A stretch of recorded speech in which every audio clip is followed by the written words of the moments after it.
Hello everybody, welcome back to Anglo Election Insights, where today I'll be completing my series on the independent seats. You can find part 1 in the cards above, as well as the link in the description. Part 2 will focus on the challengers and defectors. So these are coalition-held seats or seats held by defectors from the coalition, and independents are challenging.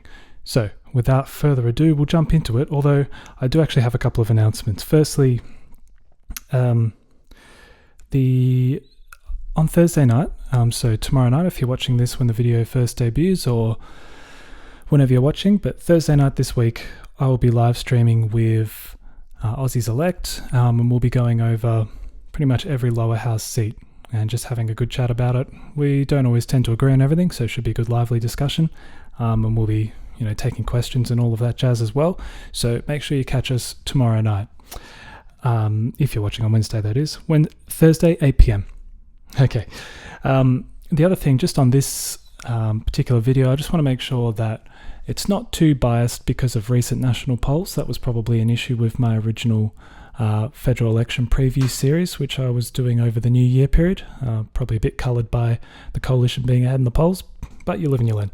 So, let's go. General trends.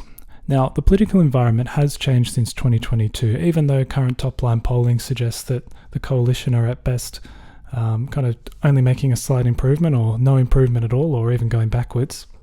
Remember, they're no longer in government, so that anti-incumbent backlash that they experienced in 2022, which ended up electing a bunch of Teals and a bunch of other independents got quite close, that's no longer the political environment. But having said that, some of these independent challengers are making their second or third attempts. They got more funding, more volunteers, big campaigns, lots of boots on the ground, and they're wiser and more mature, and their strategy is a little bit more honed. So they are going to be very worthy contenders. The prospect of minority government is actually becoming less and less of a prospect with each new poll that comes out, but it still has been very much in the news cycle that that's what's likely to happen, and that could affect the way voters cast their vote, whether or not they want to make sure that they keep the coalition representing their seat, or if they would prefer to have a player on the crossbench in that situation. It's also not entirely clear to me how the coalition's nuclear policy or their recently announced regional fund might influence some of these races. You guys might have some ideas, but I think we're getting the sense that nationally that nuclear is 50-50 at absolute best, but I don't know exactly how it plays out in the regions, particularly in some of these seats where renewable energy is causing some degree of community angst. Let's move right into the seats. So here we've got Bradfield, and thanks to the commenter in my last video who suggested a broader map and photos of the candidates. I like it. So we have Paul Fletcher retiring in this Sydney North Shore based seat. It's held on a 2.5% margin since the latest redistribution. We have Nicolette Bowl, not sure if that's how you pronounce it. She's making her second attempt with backing from Climate 200. And then we have the Liberal candidate, Giselle Kaptarian, who won pre-selection, but I've been hearing whispers that she's not she hasn't, the local branches and local party membership aren't completely enamored with her necessarily. We'll see how that translates to the voters in the wider electorate. The Teal candidate did have a bit of a slip up recently, got herself banned from a salon for saying something quite inappropriate to a young worker, and it gives me pause for concern because in the 2022 Teal wave, a big focus of that, or a big part of it, was, you had these female candidates who were representing disaffected female voters who were feeling increasingly distanced from the Scott Morrison government, who were perceived to have a problem with women. Comments like this from a Teal candidate are probably not helping her tap into that same energy and sort of maintain that same momentum. So whether or not that proves decisive, we shall see. Another bit of spice in the mix, though, is that Andy Yin, who was a former or a failed Liberal he attempted to become endorsed as a Liberal candidate at the 2023 state election, but the Liberals actually failed to endorse him. Not sure what the official reason was, but Andy Yin got his nose out of joint over it because he felt that he was being overlooked for being sort of too close to China. Maybe it was something to do with his financial background, and he was saying that the Liberals basically thought he was too close to the Communist Party, and maybe he was some sort of kind of middleman for Chinese money or something like that.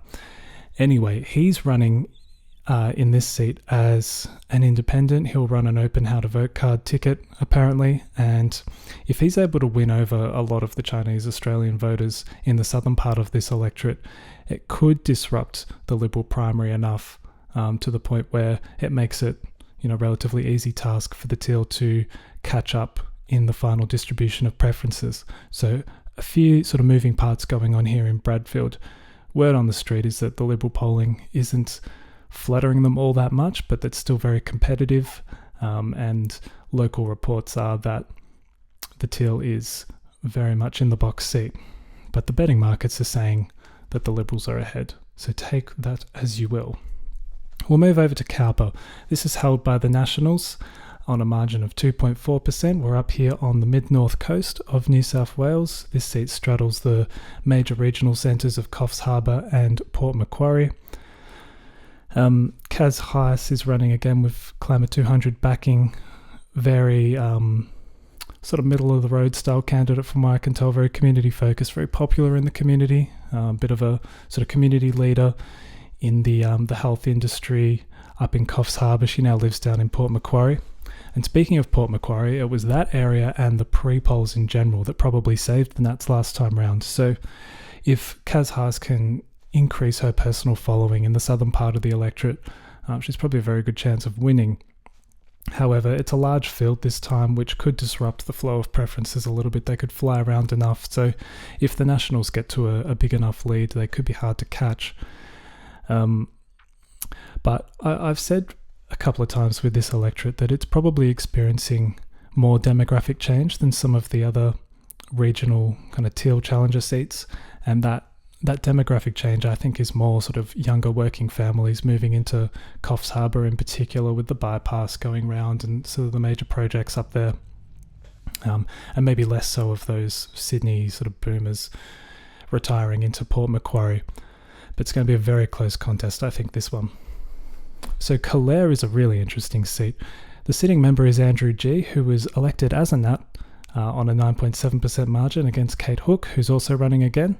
And the Nat, but he has since defected. So he's running as an independent.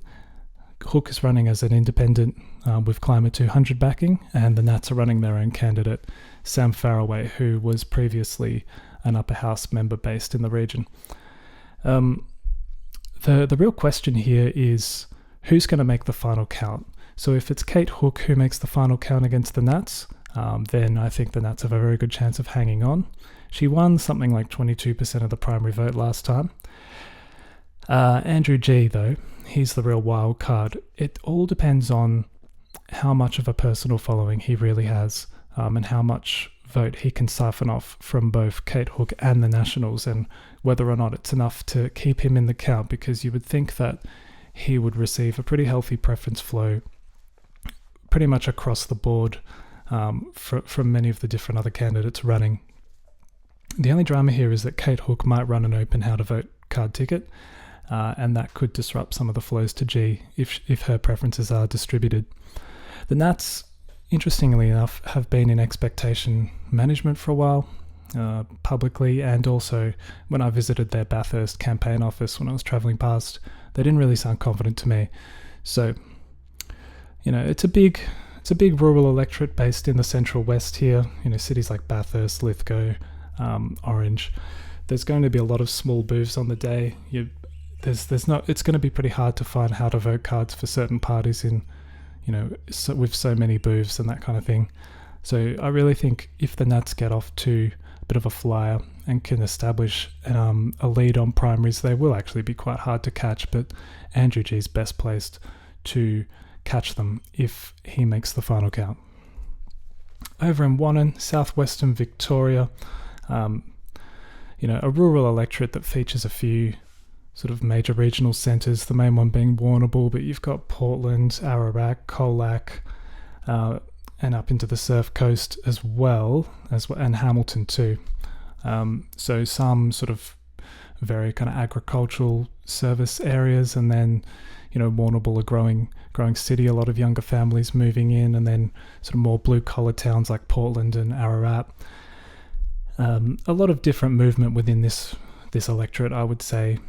Some parts of it perhaps moving a little bit more liberal, particularly Ararat and Portland, but then Warrnambool, I think Alex Dyson's really making some moves here. The seat is held by Dan Tehan on a margin of about 3.5% since the redistribution. Alex Dyson, with Climate 200 backing, is making his third attempt as an independent on this seat. He did make the two-party count, or the two-candidate count last time round. However, the Liberals are running a really dirty sort of smear campaign against him. My perception is that voters are finding that this is revealing just as much about the Liberals as it is about Alex Dyson, and I'm not sure it's a net positive, but I will say that Alex Dyson might not be the absolute best fit as an independent for a seat like this. I think he's sort of slightly enigmatic and comedic character, and his slightly colourful past will potentially have some voters asking themselves, do I really feel comfortable voting for someone like this? I'm not trying to slander him, I'm just trying to think of it in terms of how this electorate will view him. And Dan Tehan's not a particularly sort of hated or disliked politician either. This isn't a Sophie Mirabella type situation. His primary vote actually remained quite high in 2022, somewhere in the mid-40s. If he gets that again, he's a shoo-in. So Dyson really needs to siphon it all the way back down to kind of 40, 41 to really be in the hunt, because I think Tehan might get slightly better preference flows this time as well from your One Nations and Clive Palmer type people. The main issues are going to be road maintenance and access to both healthcare and childcare. So the Coalition's regional fund could prove a decisive policy here, but at the same time, there's a lot of wind turbines. There's opposition to offshore wind as well, and I think Dan Tehan's doing fairly well at tapping into that, and it's leaving Dyson just a little bit exposed. So, although the Liberals are running scared here, I think they do have the underlying support to keep this seat, but it's absolutely one to keep an eye on. Then we move on to Monash. This is a really interesting contest. I think there's 4 candidates in with a shot. I've got 3 pictured, but Labor certainly aren't out of this contest if they can keep their primary pretty high, especially in the Bass Coast area. And maybe if they receive some Green preferences as well to keep them in the count. The real wild card here, though, is Russell Broadbent. He's a long-time Liberal MP, but he's a bit of a renegade moderate in the sort of cut from the same cloth as a Bridget Archer in a way. But at the same time, he's also courted some support from further to the right of the Liberal Party over his COVID stance in particular. So he could be someone who, if he manages to stay in the count, he could court preferences from across the political spectrum, and that would probably be enough to see him over the top of the Liberal Party if they don't get a good lead on primaries. But if Deb Leonard is able to make the count, I don't think she would have the same preference flow. So it's similar to Calare in that sense. And again, we've got a big electorate here, lots of little booths. So it might be hard to find how to vote cards, and preferences could fly around a little bit. But I think Russell Broadbent's probably the only one who's really able to dislodge the Liberal in this case if he makes the count, but I'm not entirely certain that he does. As far as other seats go, it's not out of the question that more seats could be under threat. Ben Smith in Flinders is making up quite a lot of ground. Ian Goodner as the sitting member in Moore, apparently he's not really trying that hard, but just running as a bit of a spoiler. Peter George in Franklin down in southern Tasmania, he's polling 13% apparently, according to a seat poll from Franklin, which puts him level with the Greens and potentially in with a shot of leapfrogging the Liberals on Green preferences, which would see him into the 2 candidate preferred count, which could make life interesting for Collins, the sitting Labor member there. Sue Chapman in Forest has had a couple of really encouraging polls, and I think the local Liberals are starting to get a little bit anxious there. Susie Holding-Groom made the two-party count last time round, but probably doesn't quite have the primary support she needs. Is it Akana Murray Bartlett, or is it Achana? I don't know. Anyway, she's running in McPherson, running literally because she's a marathon runner. I don't know if this is the kind of seat that's really ready for a Teal challenger yet. I don't think the Liberals are awfully that sort of concerned about it. Jeremy Miller in Lyne. Lyne does cover some territory that Rob Oakeshott used to represent back when he was an independent. However, I don't think this campaign quite has the legs just yet. Dr. Verity Cooper in Sturt, she's going to have issues making the two candidate preferred count because Labor are a definite chance of picking up that seat. And then we've got Kate Hewlett from Fremantle, who did very well at the state level, but whether or not she has the time and the name recognition to actually make a difference at this next federal election certainly remains to be seen. Thanks for watching, guys. I hope you enjoyed the channel, the video, and I hope you're enjoying the channel as well. Please subscribe if you are and you haven't already and you'd like to hear further updates from me. Please like the video if you enjoyed it and comment your thoughts below. Remember, these races aren't easy to predict or follow necessarily. There's always particularly sort of local factors, and if you're aware of something that you think would be useful for me and others to know, please chuck it in the comments below. I'd love to hear from you guys. Thanks again and enjoy the rest of your day.